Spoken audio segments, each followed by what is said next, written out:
Lorry of steel inbound.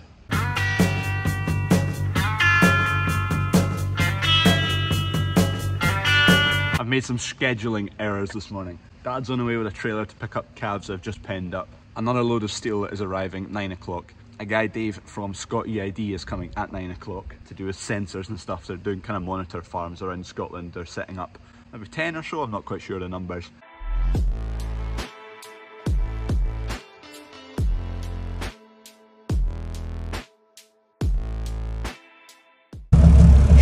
Shiny steel. It's a bit nicer than it was yesterday unloading the last lorry.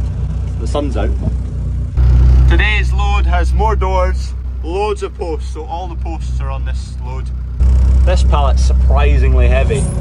David from Scott EID is here. He's putting in like it's a sensor reader. It's like a wee base station. It's got a solar panel on it and it's to read data. Once we get the shed up and running, we're basically going to plug it with quite a few sensors, which some will be helpful for us, some will not be helpful for us at all.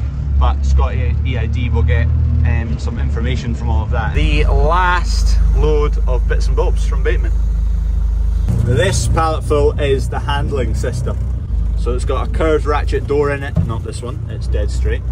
Steady. There is one more part to the puzzle in terms of internals for the shed, which is an important part, and it is a different brand. Take your guesses. One empty load. Oh, flipping heck, some morning, it's 1 o'clock, I've not had my breakfast. Took a while to get through all the checklist of all the bits and bobs this morning with the lorry driver there, so. And then I was talking to David from Scott EID. That's the contraption that's just about to go up. I'll show you it later once it's up. You've not seen, but for the last 3 days or so, guys have been down there lifting potatoes. The weather's not been good, so the yard is gutters. So they're lifting the spuds up here.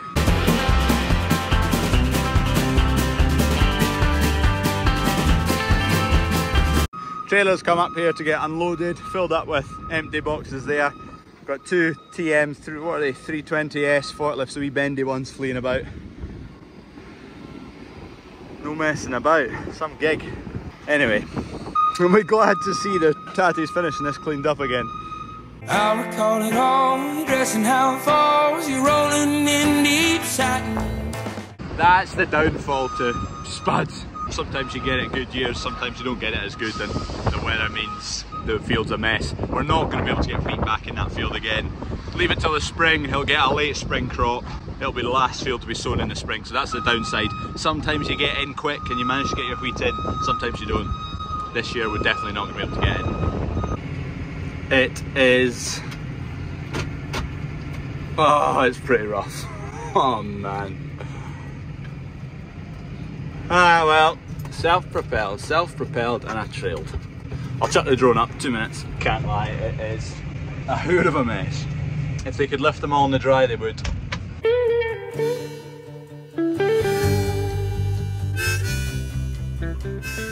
I see those girls walk by dressed in their summer clothes. Anyway, off to yard 4 to pick up some rye. Dad's taken a trailer there already, I've got another one, and that'll get all of it. That was the Doddy walk, the rye, so we're going to bruise it in with the barley and just mix it in like a 1:6 ratio, so 1 bucket of rye to 6 barley, just to get rid of it really. Dump that one, grab the full one. That's the last of it, not much left. Another ton maybe. There's hardly anything in that trailer, so Dad'll just get it behind the forklift. That's full.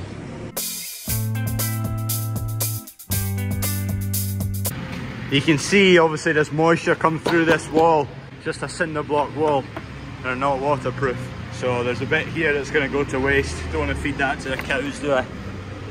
It's just germinated and horrible and mouldy, and get rid of it.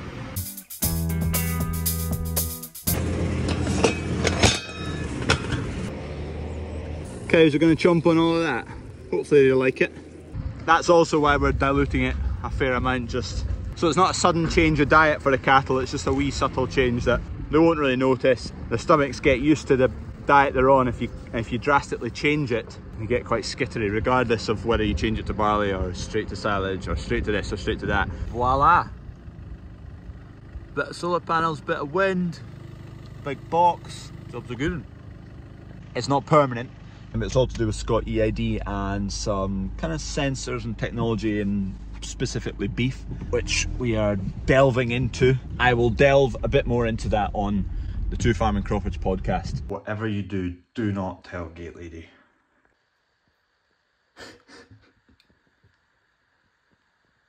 I'm dressed slightly differently because I have something very, very important to get to later. Nip through the shed. In the next 24 hours and the last few hours, we're due 100 mil at least of rain.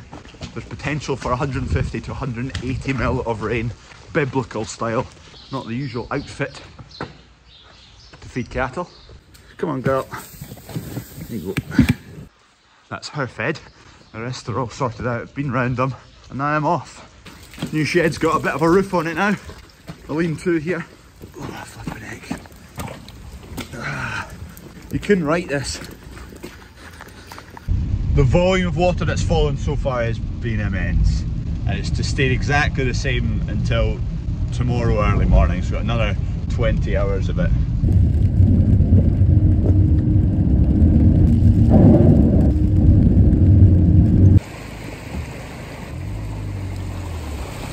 Low speed, revs high, foot down. Sod it, just fly through them at 40. This speed bump we designed is it's working. Basically we've got a hollow in that grass now to take the water through to the pond, and it is doing its job just to prevent less water going down through the yard, which a lot of it's tarmac, so there's nothing soaking in, it's just pure runoff, picks up speed and causes damage. If what rain is predicted does fall, then there's going to be some serious flooding. So here's some clips from probably the news.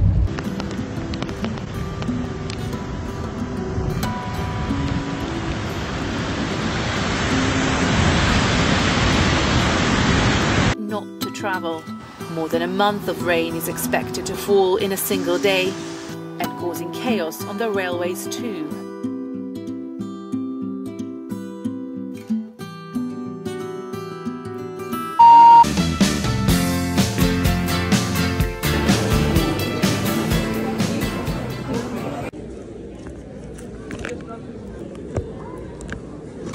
I'm on my way from misery to happiness today.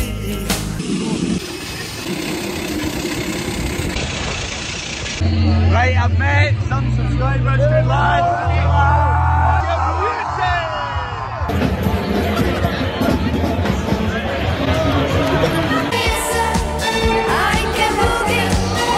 Scotland by 10. Scotland by 10. Adler, what a done it in that again. What a Yeah, it's a Uber. Where's your one? Call the taxi. Cheers. Run!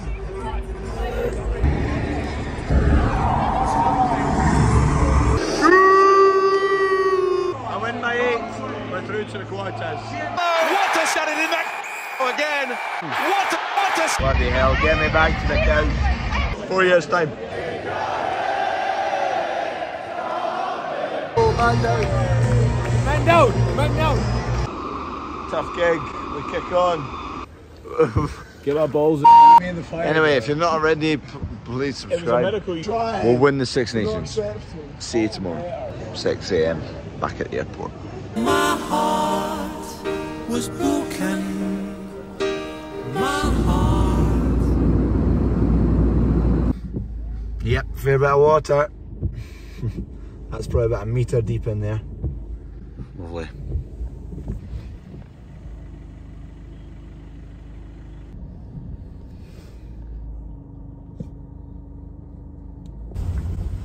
The coos won't be getting to that grass anyway. Flippin' heck. Sweet, sweet Scottish air.